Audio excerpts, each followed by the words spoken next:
Hey everybody, today we are talking about witches and magic.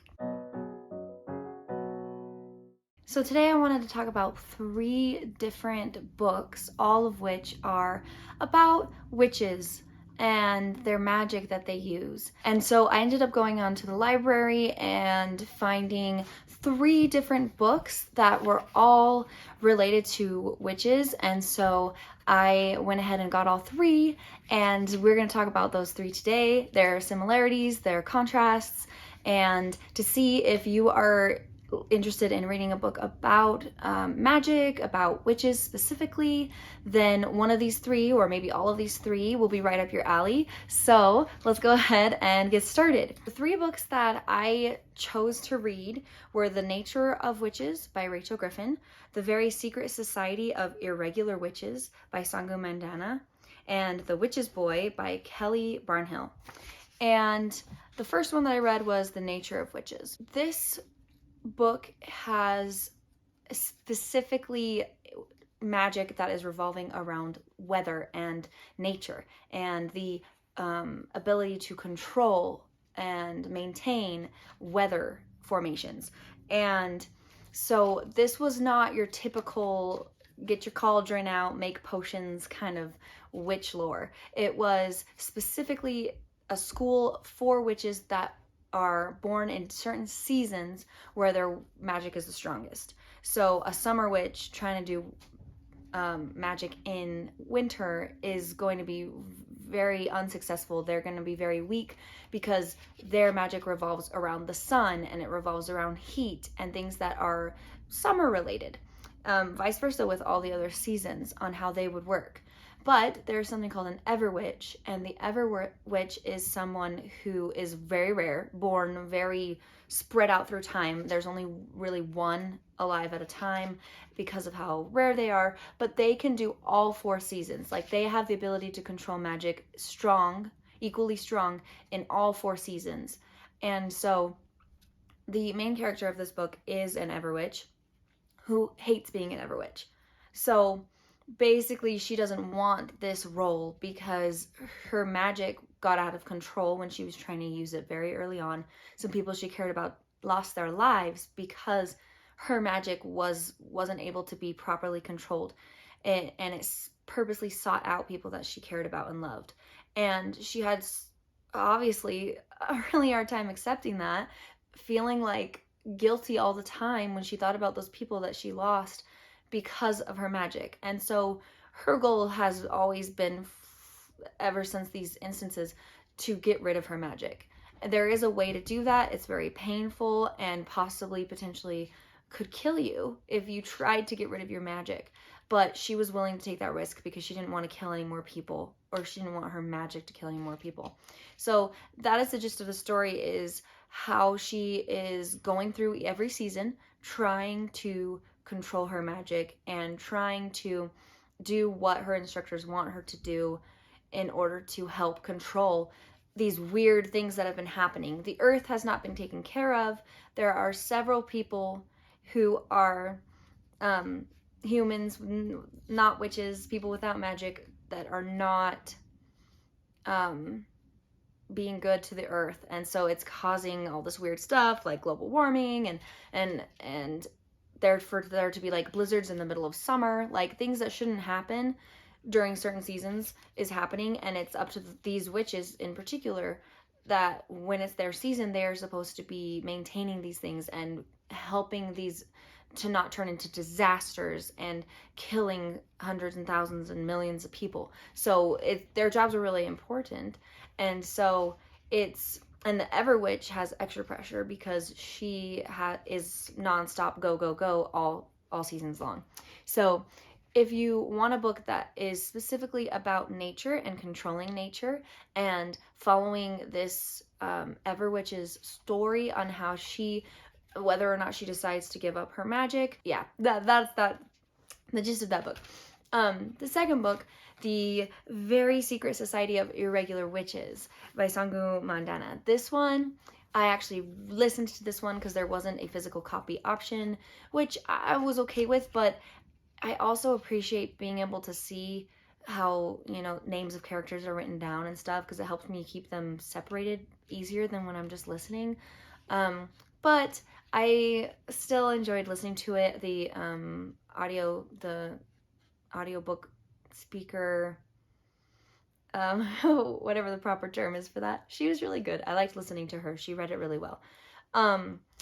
And this one is about a girl, Mika, who's in her 30s, early 30s, and she's a witch, and this is more about, like, she's actually a really good potion maker. So this is not so much about weather. It is about being able to still control magic, but in the sense of creating it for potions, for healing potions, different kind of things like that. There's also this speed up potion that she can be driving, and essentially the timeline gets looped like this, so she can time jump basically and save herself hours of driving if she has to drive very far away.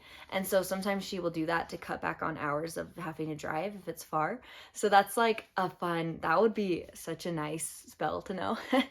But the main point of the story is that Mika is part of a society, kind of, that is run mainly by a witch named Primrose. She's like the older witch of the bunch, and she has specific rules where witches are actually not supposed to live together. They're not supposed to interact with one another for the safety of the witches, so that they don't get recognized and realized by regular human people, and they don't want to risk what could happen, because there are still people out there that witch hunt and would be a danger to them, and so they stay secret so that nobody knows that they're alive, so that they can stay safe. The main story of Mika's is that she gets a job offer to be a nanny to 3 young witches. And at first, she just thinks it's a regular nanny job. She goes, she's like, why not? She finds out that they're actually serious, because she has this YouTube channel that is her being a witch, but of course people think it's just her being a pretend witch and doing like spells and potions and stuff, so it's just for fun. But these people just could tell she actually was a real witch. So they wanted her to come and teach 3 girls living with them how to be witches and control their magic. And she's like, you're joking, right? She finds out that there actually are 3 young witches living together. And she's like, how does Primrose not know that there are 3 children living together? If she found out, she'd separate them immediately. They're not supposed to be together. Their magic will be too strong. The family members that are taking care of these girls, they're like, we need your help. That's why you're here. We need your help. We can't separate them. They're sisters. They're all adopted from different places, so they're not, biological. But they're all 3 together, living together, and they're needing to be able to control it, because oftentimes their magic will spurt out and do things that they can't control, and so they need help. And so the story is her helping these 3 children learn how to control their magic. And there's a lot of twists and turns in this. Well, not a lot, but there is something that is revealed at the end that I did not expect coming. And I was like, wow, that's pretty cool. I like this twist.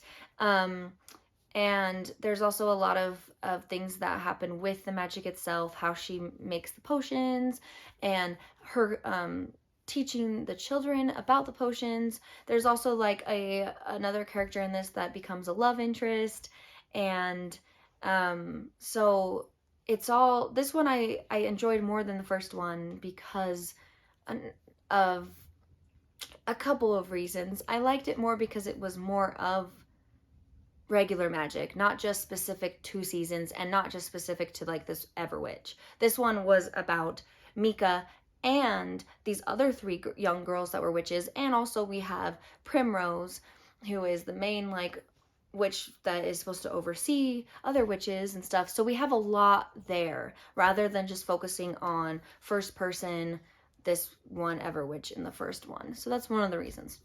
Okay, but now let's talk about the final one, which is The Witch's Boy.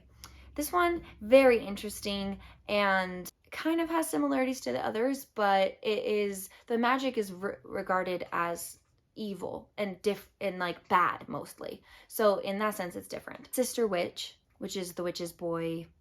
Yeah, that's Sister Witch. She has 2 twins, and right at the very beginning of the book, one of those twins drowns. And so she only has one son now. And the village is not kind about this because he has a stutter, so he doesn't speak much. He keeps to himself. They all think he's not very intelligent, so they're like, oh, the wrong twin died. Like, it was sad, but it's true. That's what they say. The wrong boy lived is actually how they say it. But the sister witch is in charge of keeping the magic in a clay pot, and it stays there, and she controls it. She's the one that says whether it can be brought out or not, and she only uses it for good. So if someone is sick, she can use it to heal them. If there is a broken, like a building that got broken, she can use her magic to help repair it. She only uses it for others. That's one of the conditions. She says you must never use it for selfish purposes. You can never use it for yourself. So she only uses it when it's absolutely necessary, but for the most part, she's protecting everyone from the magic because it can be bad. And she doesn't want to have that power overcome her. So her job is to leave it in the pot. For generations, she's been taught this. She has to leave it in the pot as much as possible. Don't use it. The power would be for bad, not for good. Only use it if it's for good. Leave it in the pot the rest of the time. And the pot of magic is restless. The magic has been ripped apart, so there are several voices of magic all in one. So it's contradicting, it disagrees, it argues, so it tries to fight against Sister Witch and say, let us out, you know what we could do, let us be with you, let us do this and this, let's have power and let's rule over these people. These village people are so rude to you and your son, let's take over, and like all these things.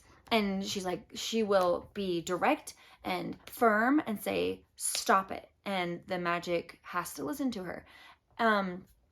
So at some point in the story, things happen to where their queen of their village, or this section of villages, the queen is coming to visit different villages. By the time she reaches the village of Sister Witch, she's very sick. The queen is ill. And so the Sister Witch goes to help use her magic to heal her, and it drains her. Anytime she uses her magic, it drains her, and it also pains her, which is why, another reason she doesn't like using it. But all of this ended up creating a situation where she was invited to go to the kingdom of the queen, so she had to leave home. And while she is gone, bandits come, and they try to steal the magic from the clay pot, and the only thing that is possible at the moment is the child that survived, Ned. He ends up taking the magic into his body, onto his skin, out of the clay pot to protect it from being taken from the bandits. This is extremely painful for him, and he only knows so much that his mom told him about controlling this magic, so he's really struggling with it now being a part of him. He didn't necessarily want this, but he knows he's not supposed to use it for bad things or selfish things. And so while he has it on him, he has to figure out how he's supposed to use it or not use it, how he's supposed to survive with this. And also, he wasn't able to get away from the bandits. They still broke in. They chained up his father. His sister witch is gone. And they took Ned, put him in a sack, threw him over a horse, and just took him away. And so he was trapped. And eventually he does get away, and for the majority of the book he's on the run and trying to protect this magic from getting to the bandits or anyone else, and trying to figure out how he can find his mom, or how he can return back to his village and find his father and then get in contact with his mom so that this can be resolved. So there's a lot of intense things going on in this book. It's very interesting read, that because the magic is presented in a way that it's bad. It's mostly presented in a way where it could be good, but most of it comes from evil doings, and so it wants to take control over other people and have the power, and so it's a very selfish magic, and that's what separates it from a cozy witchy story where it's fun potion making time and stuff like that, and fun spells. It's a different type of magic that needs to be concealed and contained and maybe destroyed. So this is also very interesting. I like this one also better than The Nature of Witches. I like this one about as much as the same as The Society of Irregular Witches. Those were both good. But I think my main beef with The Nature of Witches is how it was written. The writing style I just didn't like. There were just so many situations where there were one sentence paragraphs, or like 2-word paragraphs to, I think, create emphasis, where it would just be like the same, almost the same sentence repeated again that was from the prior paragraph. And it's like, this cannot happen. And then new paragraph, she won't let it.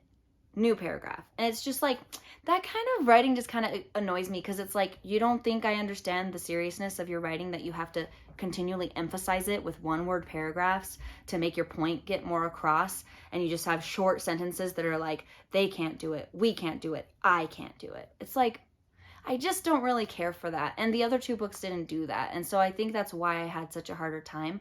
And the Everwitch kind of came across as a little whiny, because she was so sad about being an Everwitch, even though an Everwitch is like the most powerful kind of witch. So it's like, but anyway, yeah, I'm just finding that that kind of writing is not my favorite. So, but if that doesn't bother you, it's also in first person. The other ones are not. So that's another thing, that maybe I just don't like first person as much. Overall, they were all really nice reads to get me into the witch lore and get me into the kind of reading that I wanted to be doing during this time of the year. So if any of those sounded interesting to you, then for sure pick them up, get them on the library app if you have one. That's how I read it, or pick it up somewhere. And whichever one was most intriguing to you, let me know if any of these sounded good, if you've read any of them before. But I think it was cool that 3 books about witches were all not exactly the same. They all had their own uniqueness to them that made them good. So yeah, well, that will be all for today. Thank you so much for watching. I appreciate you, and I'll see you in the next one. Bye.